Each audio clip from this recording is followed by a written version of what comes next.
پتی اور کھرب پتی لوگوں کو سیٹیں بیچ کر اور خرید کر جو ہے وہ مسلط کیا جاتا ہو، وہاں پر ایک سیاسی کارکن تمام خطرات کے باوجود اگر سڑک پر نکلتا ہے تو وہ پوری قوم کے ماتھے کا جھومر ہے، اور اس نے یہ ثابت کیا ہے کہ عوام کا راستہ نہیں روکا جا سکتا۔ یہ سوالات اپنی جگہ موجود ہیں کہ لیڈرز سیاسی کارکنوں کو جھونک دیتے ہیں اور خود سائٹ پکڑ لیتے ہیں، اور اس کے نتیجے میں اور کیوس پیدا ہوتا ہے۔ ڈسپلن جب نہیں ہوتا، کوئی کمانڈ نہیں ہوتی، تو مخلص کارکن ان کو فسطائیت کے سامنے لا کر کھڑا کر دیا جاتا ہے، اور سارا نقصان ان عام کارکنوں کا ہوتا ہے جو اپنے جذبے کے ساتھ اپنی لیڈرشپ پہ یا اپنی پارٹی یا کسی ایشو کے ساتھ کھڑے ہوتے ہیں۔ لیکن اس وقت سوال یہ ہے کہ حکومت نے جو کچھ کیا ہے اس پر سب کو مل کر آواز بلند کرنی چاہیے۔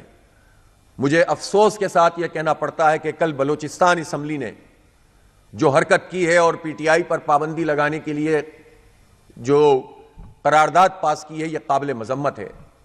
اس سے پتہ چلتا ہے کہ بلوچ عوام، بلوچستان کے لوگ تو ویسے ہی سیاسی آزادیوں اور بنیادی انسانی حقوق کے حوالے سے پریشان ہیں، وہ لوگ تو حکومت اور ریاست سے اپنا حق مانگتے پھر رہے ہیں، اور ان کے اوپر جو اسمبلی لا کر بٹھائی گئی ہے، سیٹیں بیچی گئی ہیں باقاعدہ، اور اپنی مرضی کے لوگوں کو لا کر جو اسمبلی وہاں پر بنائی گئی ہے، اکثریت اس میں وہ ان لوگوں کی شامل ہے، اور انہوں نے وہ کام کیا ہے کہ جو خود ان سب کے اوپر بھی آئے گا۔ کیسے آپ کسی پارٹی کو جس کو کروڑوں لوگوں نے ووٹ ڈالا ہو، کیسے کسی پارٹی کو کہ جس میں لوگ سڑک پر نکل کر احتجاج کرنے کے لیے اور تمام تر ہتھ کنڈوں کے باوجود نکلنے کے لیے تیار ہو جاتے ہوں، جس کے وہ پارٹی جو تمام جگہوں پر موجود ہے، آپ کو اختلاف ہو سکتا ہے، میں بھی اختلاف ہے بہت ساری چیزوں پر، لیکن اس کا مطلب کیا ہے؟ کیا آپ پابندی کی قراردادیں پیش کروائیں گے؟ اب پنجاب اسمبلی میں بھی آپ لانا چاہتے ہیں؟ تو یہ جو طرز عمل ہے یہ آمرانہ طرز عمل ہے، یہ جمہوریت نہیں ہے۔ یہ ماضی میں بہت سارے لوگوں کے اوپر کر کے دیکھ لیا ہے۔ ایک زمانے میں جماعت اسلامی پہ بھی پابندی لگا کے دیکھ لی تھی عامروں نے، تو لگا تو نہیں سکے، آج الحمدللہ موجود ہیں۔ تو یہ جعلی طریقوں سے لوگوں پہ پابندیاں لگا کر عوام کی آواز بند کرنے کا عمل، یہ بہت ہی خراب عمل ہے، قابل مذمت عمل ہے، اور اس کو کسی صورت میں بھی قبول نہیں کیا جا سکتا۔ ان تمام واقعات کی جو 26 نومبر کو رونما ہوئے ہیں، اس کی تحقیق ہونی چاہیے۔ بہرحال اس پورے عمل میں سیاسی کارکنوں کے لیے بھی اور پارٹیوں کے لیے بھی ایک سبق موجود ہے۔ ہمیں یہ سمجھنا پڑے گا کہ پارٹیاں بھی خاندانوں سے آزاد ہونی چاہیے، پارٹیاں بھی طاقتور لوگ، ارب پتی کھرب پتی لوگوں کے چنگل سے نکلنی چاہیے۔ پارٹی کی لیڈرشپ بھی خود اس کو ریئلائز کریں کہ اس طرح سے پارٹیاں چلانے کے نتیجے میں یہی کیوس پیدا ہوتے ہیں، پھر کوئی کسی کا پوچھنے والا نہیں ہوتا۔ بہرحال جو کچھ بھی ہے، یہ نہیں ہو سکتا کہ یہ طے کر دیا جائے کہ آج ہم نے چونکہ گولیاں چلا کے خون بہا دیا ہے تو کل کوئی جرات ہی نہ کرے احتجاج کرنے کی، اور اسلام آباد کے بارے میں کہا جائے کہ یہاں تو کوئی احتجاج ہو نہیں سکتا۔ کس قانون کے تحت نہیں ہو سکتا؟ کس آئین کے تحت احتجاج نہیں ہو سکتا؟ کیسے آپ ریڈ زون جو ہے ڈکلیئر کر سکتے ہیں؟ آپ کو کس نے اختیار دیا ہے؟ آپ ہیں کون؟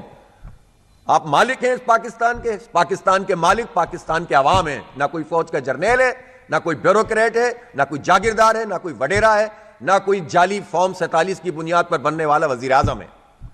پاکستان کے مالک پاکستان کے عوام ہیں، اور پاکستان کا آئین ہے کہ جس آئین کے تحت ہم احتجاج کا حق رکھتے ہیں، کوئی بھی پارٹی رکھتی ہے، چاہے وہ کوئی کسی جماعت سے بھی تعلق رکھنے والا فرد ہو۔ آپ کیسے کہہ سکتے ہیں کہ یہاں پر کوئی آئے گا اور کوئی نہیں آئے گا؟ یہ طریقہ کار ٹھیک نہیں ہے۔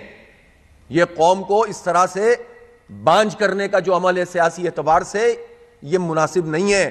جب آپ جمہوریت اور جمہوری آزادیوں کو پامال کر دیں گے اور سیاسی احتجاج کرنے والوں پہ گولیاں چلائیں گے، تو پھر آپ کیسے لوگوں کو روک سکیں گے کہ لوگ کہیں کہ ٹھیک ہے پھر ہم بھی اسی راستے کا انتخاب کریں؟ آپ دھکیل رہے ہیں نوجوانوں کو اس جانب، آپ لوگوں کے ہاتھوں میں بندوق پکڑا کر انہیں دہشت گرد بنانا چاہتے ہیں، آپ پارٹیوں کے اسپلنٹر گروپ بنانا چاہتے ہیں، آپ چاہتے ہیں کہ لوگ جو ہیں وہ سیاسی عمل کے بجائے بندوق کی زبان میں بات کرنا شروع کر دیں۔ ہم پہلے ہی مسائل کا شکار ہیں۔ یہ حکومت کیا حکومت ہے کہ جس کو سب سے زیادہ فکر اس بات کی ہوتی ہے کہ اس کے خلاف اگر کوئی احتجاج ہو رہا ہے تو اس کو روکے؟ اس کو یہ فکر نہیں ہے کہ کل بھی کرم ایجنسی میں 12 لوگ جو ہیں وہ قتل ہو گئے، جبکہ وہاں پر سیز فائر ہو چکا تھا۔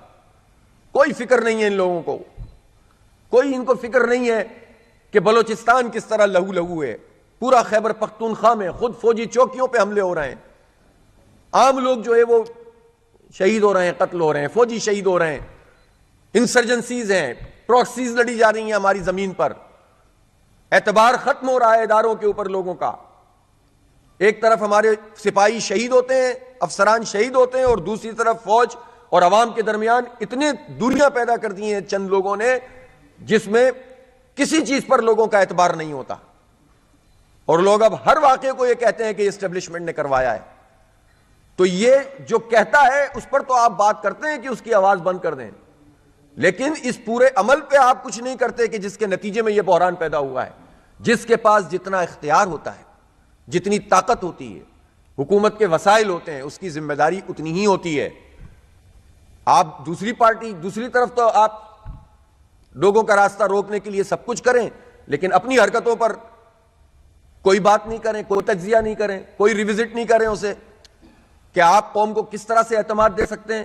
لہٰذا ہم یہ سمجھتے ہیں کہ کسی پارٹی پر پابندی لگانے کی بات کرنا، پی ٹی آئی کے اوپر پابندی لگا کر آواز بند کرنے کی کوشش کرنا، یہ جعلی طریقے سے فارم 47 کی پیداوار اسمبلیوں سے قراردادیں پاس کروانا، لوگوں پر گولیاں چلانا، اسلام آباد کو نو گو ایریا قرار دے دینا احتجاج کے لیے، یہ کوئی چیز بھی ایسی نہیں ہے جس کو قبول کیا جائے۔